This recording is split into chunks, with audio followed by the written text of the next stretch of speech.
시온 찬양대에 은혜로운 찬양 감사합니다. 하나님께서 기쁘시게 받으신 줄 믿고 여러분에게도 많은 은혜를 끼치신 줄 믿습니다. 오늘 말씀하고도 많이 연결되는 그러한 가사이기 때문에 저도 많은 또 은혜를 받았습니다. 무더웠는데 한 주간 어떻게 지내셨습니까? 역시 하나를 배우시면 여러분 열을 아시네요. 잘의 모든 핵심이 다 들어가 있습니다. 무더위는 이제 곧 지나갈 것 같습니다. 우리 옆에 분들과 함께 무더위는 곧 지나갑니다. 오늘도 주 안에서 행복 하나로 되십시오. 그렇게 한번 인사하겠습니다.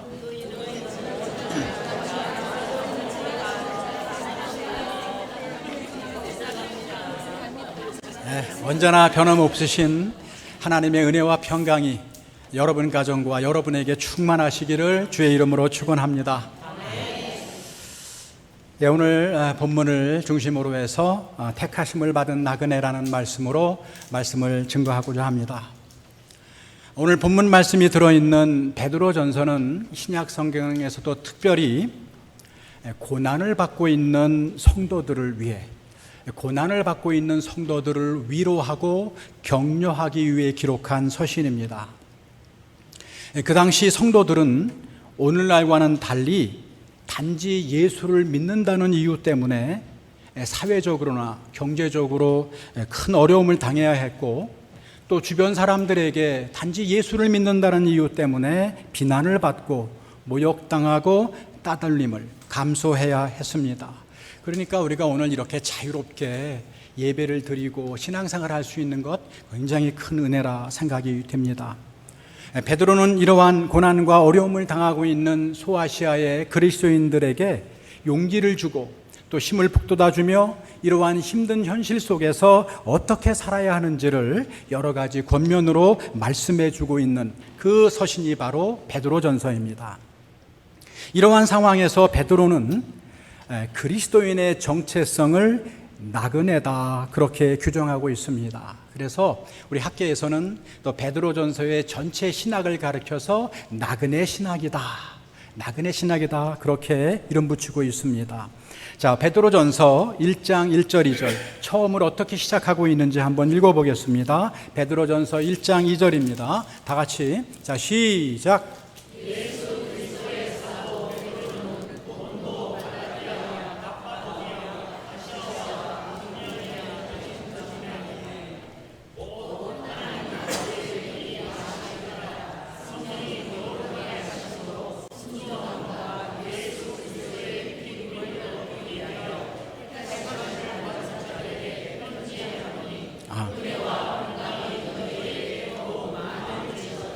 아멘.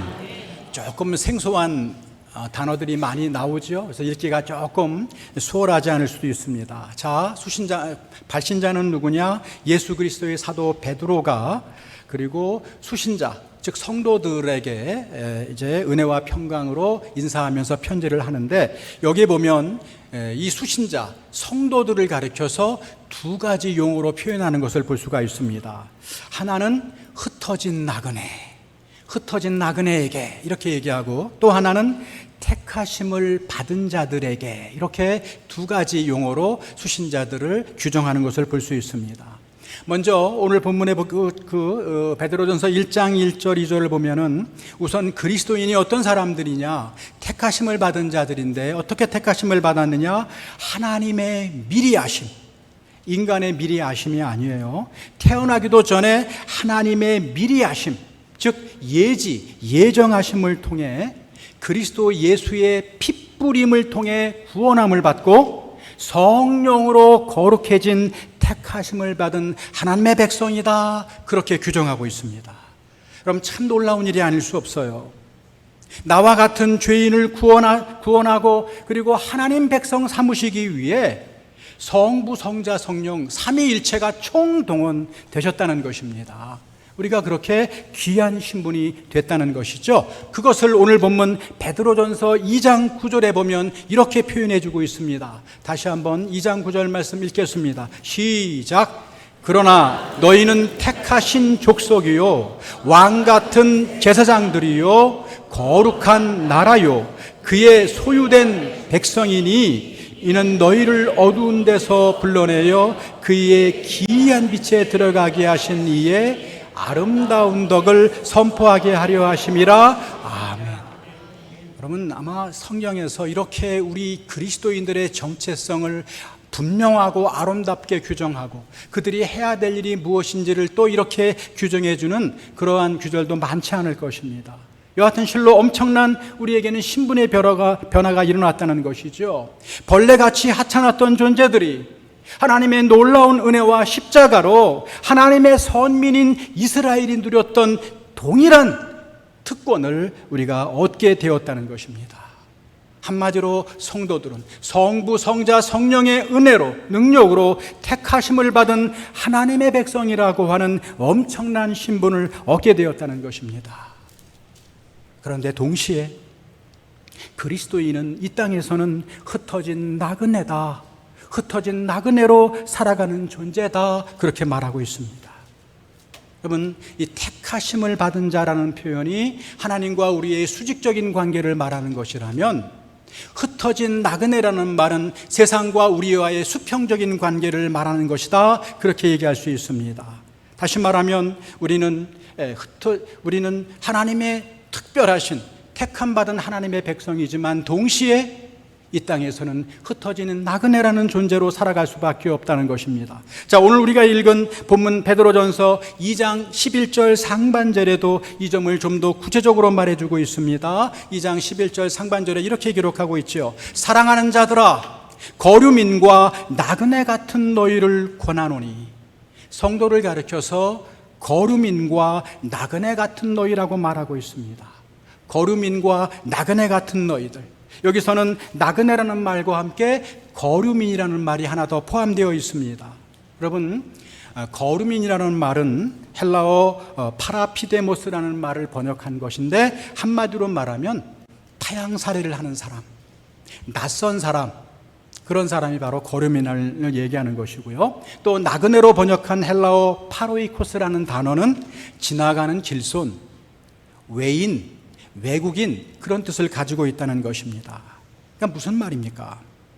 한 사람이 예수 그리스도를 믿고 영광스러운 하나님의 백성이 되는 순간 이 세상에서는 나그네라는 정체성을 가지게 된다는 것입니다.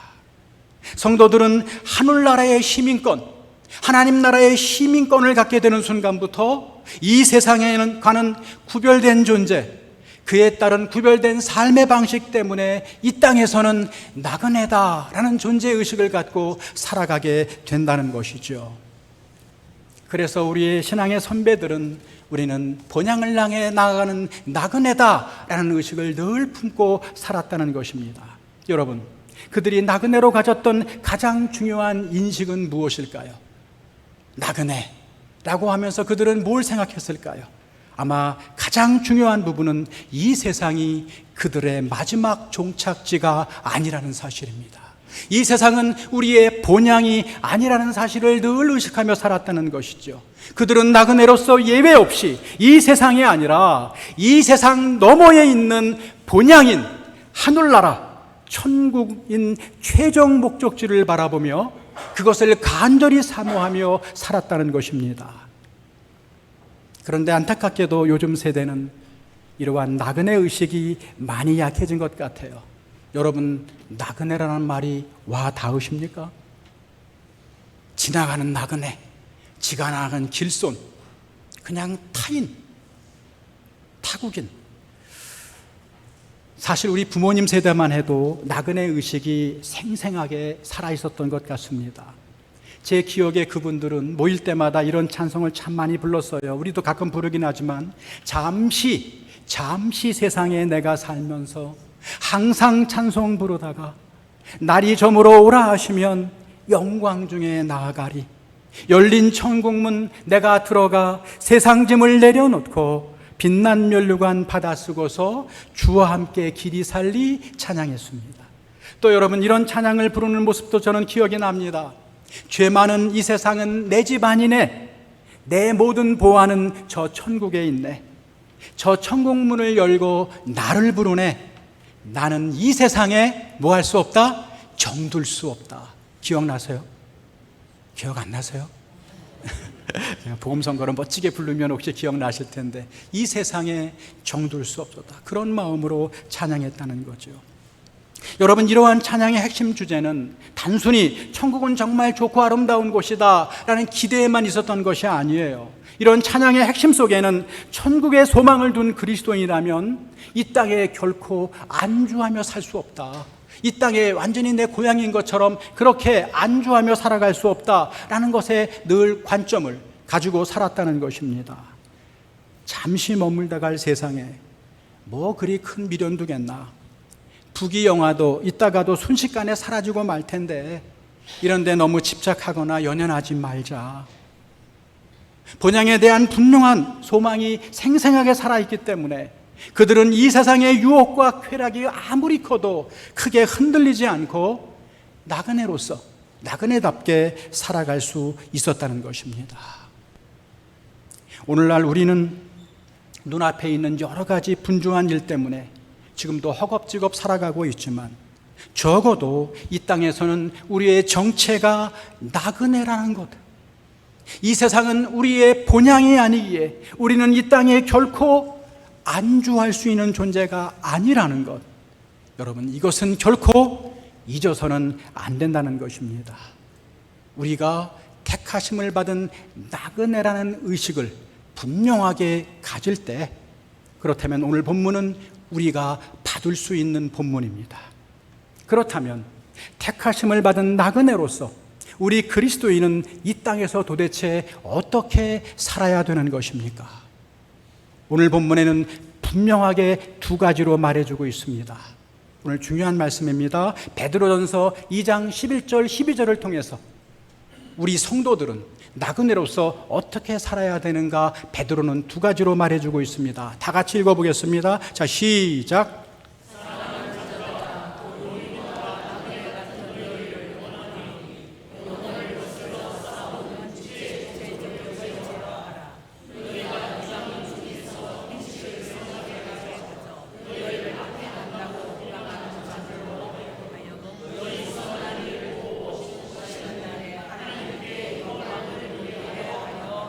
아멘. 여러분, 곱씹어 읽으면 읽을수록 정말 중요한 말씀이 아닐 수 없습니다. 여러분, 아까 베드로전서는 고난당하고 있는 성도들을 위로하고 격려하게 기록한 서신, 지금 고난을 받고 있어요. 예수님 믿는다는 것 때문에 핍박을 받고 있어요. 박해를 받고 있어요. 그렇다면 저 같으면 이렇게 권면하고 싶어요. 아무것도 하지 말고 그냥 고난만 참고 사세요. 예, 박해만 참고 사세요. 근데 베드로는 그렇게 말하지 않습니다. 여기에 성경의 위대함이 있습니다.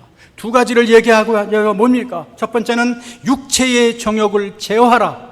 소극적인 의미에서 육체의 정욕을 제어하라고 말씀하십니다. 또 하나는 뭡니까? 보다 적극적인 의미에서 행실을 선하게 가져라. 착한 행실로 살아라. 특히 이방인 중에서 행실을 선하게 하라. 그렇게 권면하고 있습니다. 첫 번째는 육체의 정욕을 제어하라. 두 번째는 이방인 중에서 선한 행실을 가지라. 얼마나 커다란 도전인지 모릅니다. 여기에 우리 그리스도인의 위대함이 있어요. 첫째로 육체의 정욕을 제어하라. 여러분, 이 나그네의 삶 속에서 육체의 정욕은 왜 생길까요? 왜 생길까요? 사실 육체의 정욕은 이 나그네 길 자체에 너무 집착하기 때문에 생기는 현상, 그게 바로 정욕이라고 할 수 있습니다. 어떤 학자가 이렇게 말했습니다. 정욕이라고 하는 것은 자신이 나그네 신분이라는 사실을 까맣게 잊어버리고 이 세상과 동화될 때, 이 세상의 가치관에 나를 맞출 때 생기는 현상이다. 그게 바로 정욕이라는 것입니다. 그러니까 한마디로 말하면 이 세상이 내가 푹 살아야 될 고향이라고 생각할 때 생겨나는 현상이 바로 정욕이다. 그렇게 말할 수 있다는 것입니다. 그래서 베드로전서 4장 2절부터 3절에서는 이렇게 말씀하고 있습니다. 자, 제가 한번 읽어드립니다. 잘 들어보세요. 그 후로는 다시 사람의 정욕을 따르지 않고 하나님의 뜻을 따라 육체의 남은 때를 살게 하려 함이라.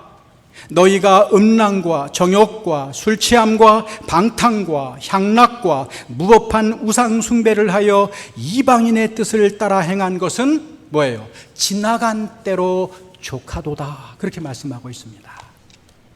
베드로전서의 수신자들이 이전에는 이교도 이방인으로 있었어요. 이방인으로 있을 때는, 즉 불신자로 있을 때는 주변의 사람들과 똑같이 인간의 정욕대로 사는 것, 그거 이상하게 생각하지 않았습니다. 그러나 하나님의 백성이 된 순간, 하나님의 택함을 받은 순간 이제는 그렇게 살아서는 안 된다라고 베드로는 말합니다. 그러한 모든 행동은 과거에 지나간 때로 족하다, 과거에 지나간 때로 충분하다, 그 후로는 인간의 정욕대로 살아서는 안 된다는 것입니다. 하나님의 백성에게는 그것은 전혀 맞지 않는 행동이다, 그렇게 말하고 있는 것입니다. 여러분이 잘 아시는 사도 바울도 로마서 13장 11절에서 14절에서 이 점에 대해서 다음과 같이 분명하게 지적하고 있습니다. 우리 함께 다 함께 읽어보겠습니다. 11절 시작.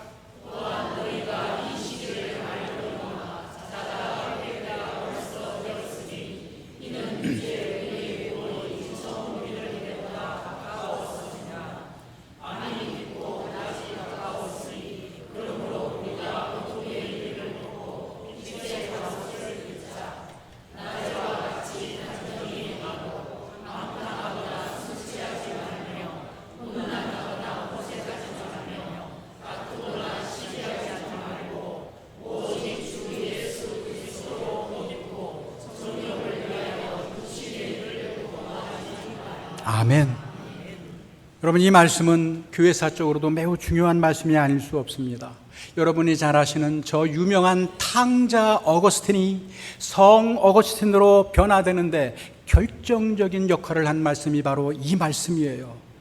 한 사람의 일생을 완전히 뒤집어 놓은 말씀, 이것이 바로 이 단락이라는 것입니다. 한마디로 말하면 이 뜻 아닙니까?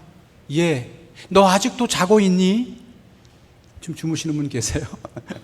예, 너 아직도 자고 있니? 이제는 일어나야 돼. 더 이상 그렇게 살아서는 안 돼. 정신 차려야 돼. 그런 뜻입니다. 지금은 영적으로 잠잘 때가 아니라 깨어서 각성해야 될 때라는 것입니다.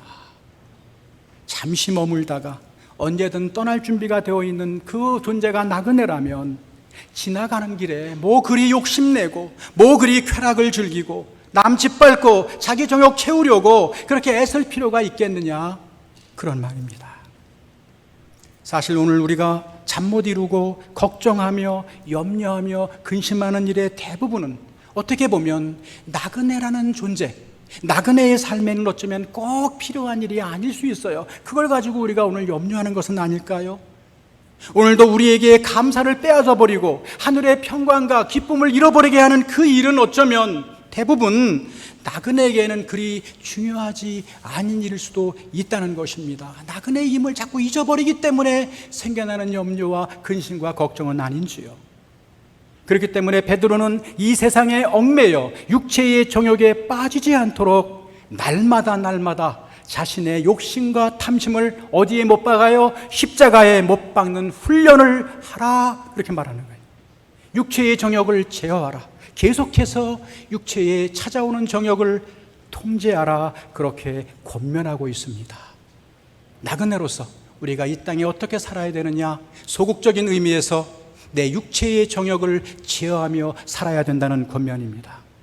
둘째로, 택하심을 받은 나그네가 살아야 될 일은 선한 행실을 가지라라는 것입니다. 선한 행실을 가지라.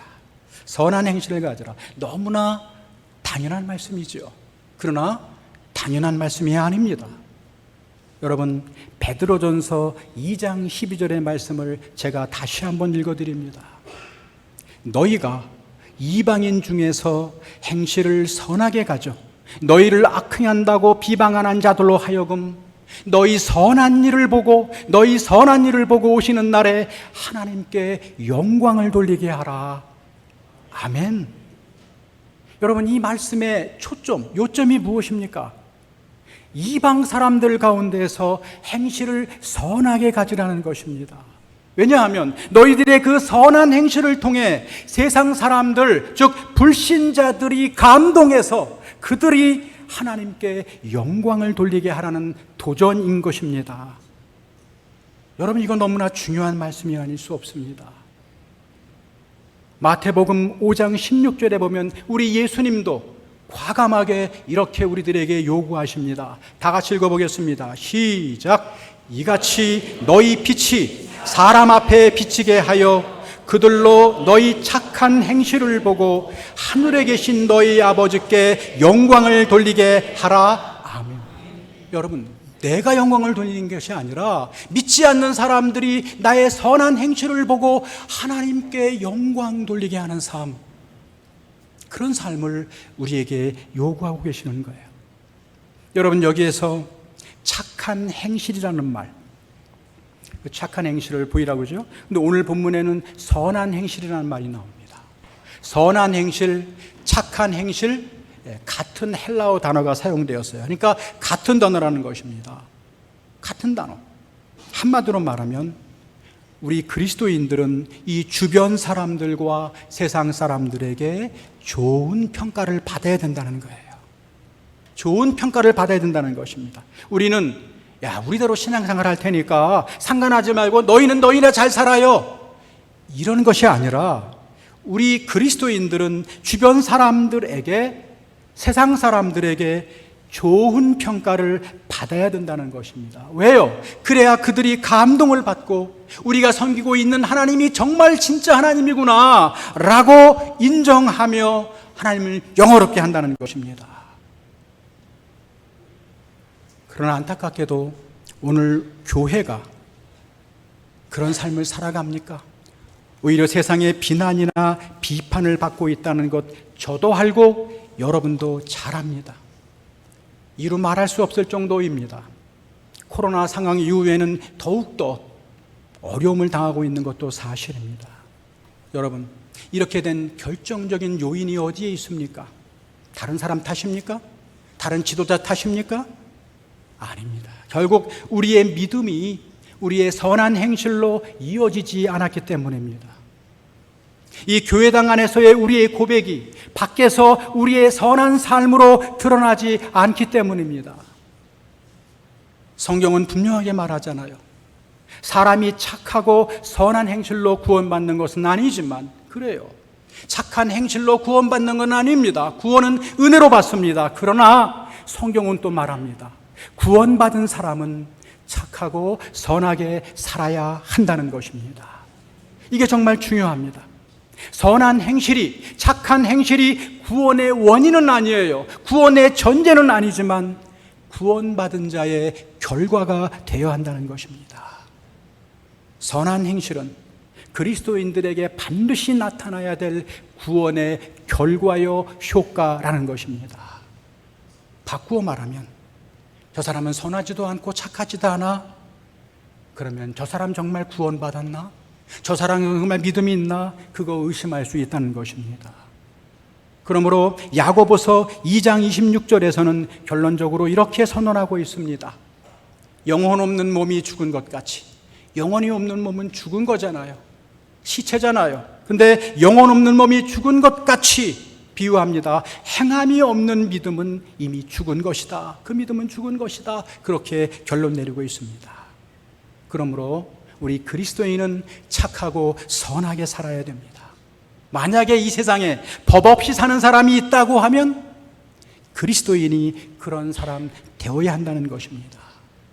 그러나 사랑하는 성도 여러분, 오늘 본문의 수준은 그것을 넘어선다는 것입니다. 그러한 선한 행실, 착한 행실이 언제 나타나야 된다는 것입니까? 모든 것이 좋고 내가 평안할 때, 모든 일이 잘 될 때 나타나야 된다는 것입니까? 아니면 힘들고 내가 고난을 당하고 어려울 때 선한 행실, 착한 행실이 나타나야 된다고 하는 것입니까? 다시 한번 12절을 보게 되면 사람들이 너희를 악행한다고 비방할 때, 사람들이 너희를 악행한다고 비방할 때, 다시 말해서 세상 사람들이 까닭 없이 우리를 욕하고 상처 주고 비방하고 해를 끼칠 때, 그때 우리 그리스도인은 어떻게 해야 된다는 것입니까? 함께 대립하는 것이 아니라 더욱더 선하게 살아야 된다. 더욱더 선하게 살아야 된다는 것이 베드로의 대답입니다. 악을 악으로 대하는 것이 아니라, 욕을 한다고 욕으로 대하는 것이 아니라, 그러면 그럴수록 더욱더 열심히 그들 앞에 선을 행해야 된다는 것입니다. 그리스도인은 어려울 때일수록, 고난받을 때일수록, 힘들 때일수록 세상의 기대치를 뛰어넘는 높은 도덕성을 유지하고 주변의 적대감과 고난에도 불구하고 예수님의 사랑을 보다 더 적극적으로 실천해야 되는 사람들, 그게 바로 그리스도인이라는 것입니다. 우리 그리스도인들이 정말 힘들지만 그렇게 살아가려고 몸부림칠 때 세상 사람들은 그들을 눈여겨볼 것입니다. 그리고는 과연 다르구나, 고상하다, 매력있다, 정말 그리스도인이구나, 그렇게 인정하고 감동받을 것입니다. 그리고는 자신이 틀렸음을 인정하고 우리가 섬기고 있는 하나님이 정말 하나님이구나 라며 그분께 영광과 존귀를 올려드릴 날이 올 것이라는 것입니다.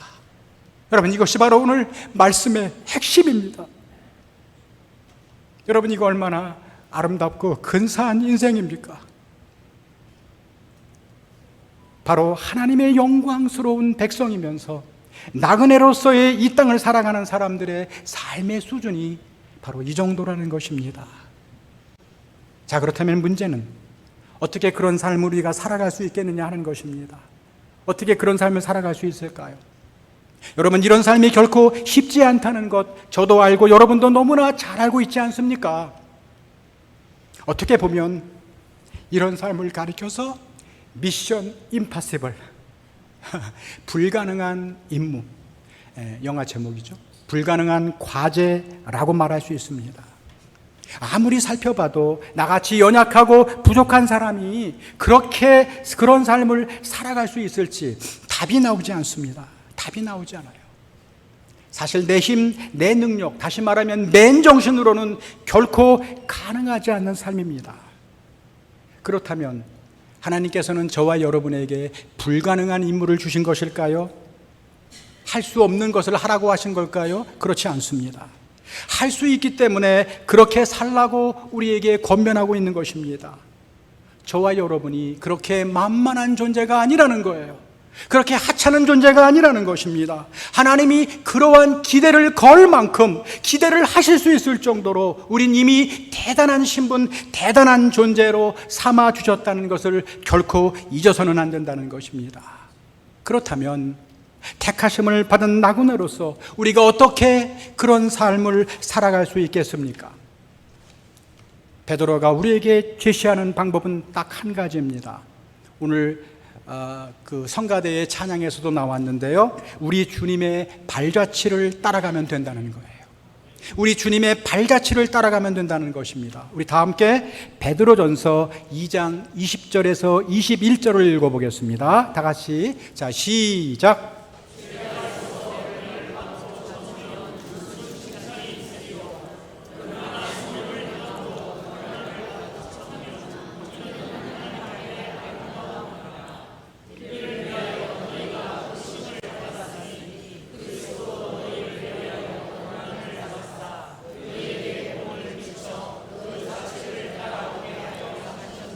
아멘.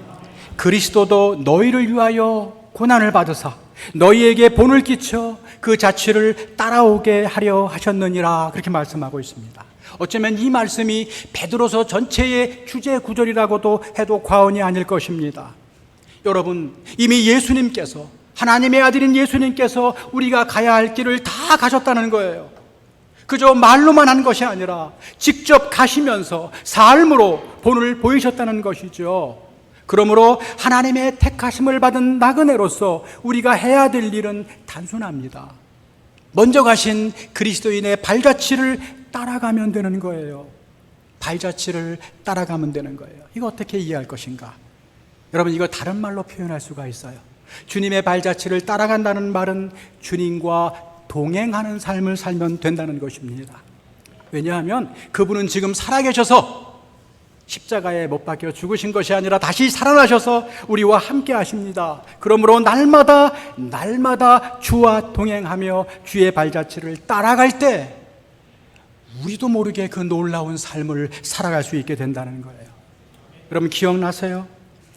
언젠가 제가 주님과 동행하는 삶이 무엇입니까? 라고 얘기했어요. 그래서 답은 뭐냐? 한마디로 주님과 계속 물으면서 살아가는 삶, 주님께 계속 질문하며 사는 삶, 그것이 바로 주님과 동행하는 삶이다. 그렇게 말씀드렸습니다. 여러분, 주님과 동행하는 삶, 내 옆에 계신 예수님께, 하나님께 끊임없이 질문하며 살아가는 삶, 그것이 바로 주님과 동행하는 거예요. 여러분, 주님과 동행하는 삶을 너무나 추상적으로, 개념적으로 생각하지 마십시오. 하나님, 나 지금 제대로 살고 있는 건 맞아요? 내가 이렇게 지금 말하는 것, 행동하는 것, 주님 마음에 드세요? 내가 이 일을 어떻게 처리하면 주님 마음 기쁘실까요? 나를 지금 아프게 하는 사람이 있는데 그 사람을 어떻게 내가 대하면 주님이 기뻐하실까요? 이렇게 물으며 계속해서 날마다 물으며 사는 거예요. 예배당 안에서만 묻는 것이 아니라 예배당 밖에서도 물으며 살아야 됩니다. 혼자 길을 걸어갈 때에도, 운전하며 차를 몰고 가면서도, 설거지하면서도 물어보는 거예요.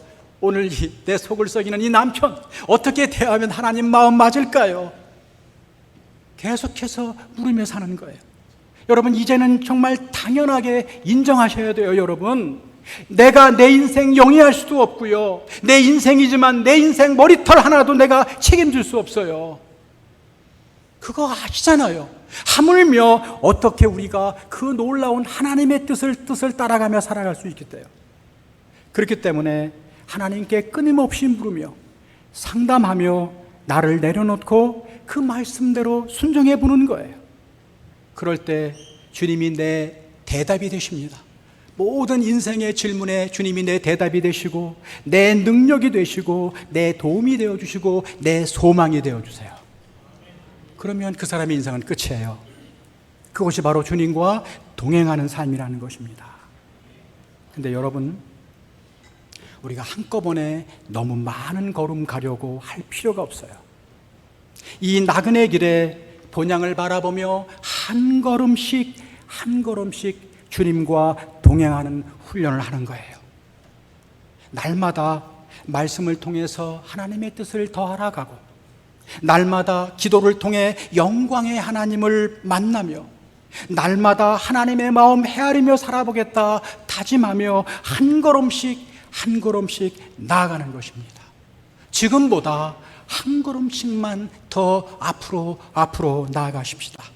이렇게 주님과 함께 한 걸음 걷다 보면 여러분, 그 누가 알겠어요? 이 한 걸음이 저와 여러분의 삶을 어떻게 바꿔놓을지는 아무도 모른다는 것입니다. 아내와 함께 서울 연동교회를 다녔던 천상병 시인의 귀천, 하늘로 돌아가리라는, 아마 하늘로 돌아가리라 그런 시를 여러분들 한 번쯤은 들어보셨을 것인데, 제가 이렇게 한번 가사를 불러드립니다. 나 하늘로 돌아가리라. 새벽빛 와닿으면 쓰러지는 이슬 더불어 손에 손을 잡고, 나 하늘로 돌아가리라. 노을빛 함께 단둘이서 기슭에서 놀다가 구름 손짓하면은 나 하늘로 돌아가리라. 아름다운 이 세상 소풍 끝내는 날 가서 아름다웠다고 말하리라. 여러분, 얼마나 아름다운 시입니까? 늘 나 하늘로 돌아갈 거야, 하늘로 돌아갈 거야를 늘 염두에 두면서, 그러면서 아름다운 이 세상 소풍 끝내는 날, 여러분, 이 인생이 소풍이라는 거죠. 어떻게 인생이 소풍이에요? 험난함이지, 녹록치 않음이지. 그런데 주님 안에서 보니까 이 세상이 소풍이라는 거죠. 아름다운 소풍 나왔다는 거예요. 그래서 가서 고백하겠다는 거야. 가서 아름다웠다라고 주님께 말하리라. 사랑하는 성도 여러분, 분명히 우리 다시 한번 확인해야 됩니다. 죽음은 우리에게 결코 끝이 아닙니다. 죽음은 끝이 아니라 본향인 하늘로 돌아가는 것입니다. 본향에 돌아가서 그 만나고 싶었던 주님을 만나는 순간, 주님, 내 인생은 나그네처럼 힘든 삶이었지만 정말 소풍처럼 아름다웠다고, 주님이 내 곁에 계셔서 정말 행복할 수 있었다고 그렇게 말할 수 있다면, 그래서 모든 주변 사람들은 내가 죽었다고 슬퍼하고 애도하지만 본향에 도착한 나는 너무나 기뻐 주님과 함께 한박 웃음을 털투릴 수 있는 그런 삶을 살 수만 있다면 얼마나 좋을까요? 얼마나 근사한 삶일까요? 하나님의 택하심을 받은 영광스러운 하나님의 백성인 저와 여러분, 그러나 이 땅에서는 본향을 향해 나그네임을 깨닫고 살아가는 존재입니다.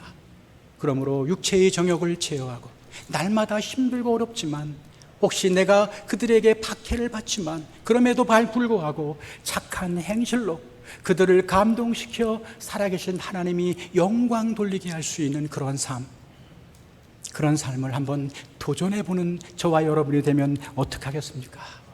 하나님이 복 주셔서 저와 여러분이 택하심을 받은 나그네라는 정체성을 늘 기억하면서 이러한 삶 살아갈 수 있게 해주시기를 주님의 이름으로 축원합니다.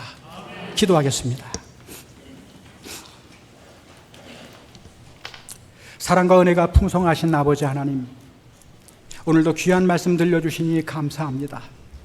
하나님, 이 세상을 살아가면서 분주하지만 우리가 나그네임을 잊지 않도록 도와주십시오. 본향을 향해 나아가는 사람으로서 이 땅에 안주하지 말게 하시고 우리의 최종 목적지를 늘 바라보며 살아가게 해 주십시오. 하나님의 택하심을 받은 나그네로서 날마다 이 땅에서 우리의 정욕과 탐심을 십자가에 못 박으며 주변 사람들에게 선한 행실을 통해 선한 영향 끼치며 살아가게 해 주십시오. 어차피 지나가는 나그네 삶에서 더 얻으려고, 더 채우려고 하기보다는 좀 더 나누며, 좀 더 베풀며 선한 영향 끼치며 살았으면 좋겠다. 이왕이면 좋은 증거, 좋은 간증 남기며 좋은 추억 남기며 떠났으면 좋겠다. 그런 바람 가지고 오늘도 살아가게 해 주십시오. 그러기에 오늘 하루도 주님과 동행하는 삶을 살아갈 수 있게 도와주옵소서. 감사를 드리며 살아계신 예수님의 이름으로 기도 올리옵나이다. 아멘.